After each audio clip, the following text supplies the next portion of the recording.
പാലക്കാട് കോഴിക്കോട് ദേശീയപാതയിൽ പോളി മാർക്കറ്റിന് സമീപം വാഹനങ്ങൾ തീപിടിച്ചത് നിയന്ത്രണ വിധേയമാക്കി. നിർത്തിയിട്ട 2 കാറുകൾക്കും ബൈക്കിനും ബസ്സിനുമാണ് തീപിടിച്ചത്. ഫയർഫോഴ്സ് എത്തിയാണ് തീ നിയന്ത്രണ വിധേയമാക്കിയത്.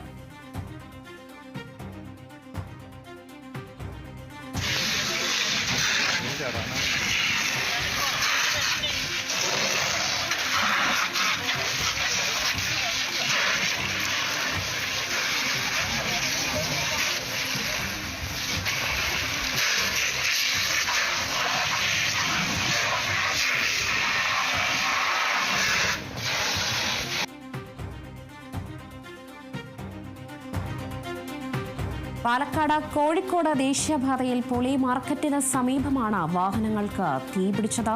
എന്തായാലും തീപിടിച്ച വാഹനങ്ങളുടെ ഇപ്പോൾ നിയന്ത്രണ വിധേയമാക്കിയിട്ടുണ്ട്. എന്തായാലും നിർത്തിയിട്ട 2 കാറുകൾക്കും ബൈക്കിനും ബസ്സിനുമാണ് തീപിടിച്ചത്. ഫയർഫോഴ്സ് എത്തി ഇപ്പോൾ തീ നിയന്ത്രണ വിധേയമാക്കിയിട്ടുണ്ട്.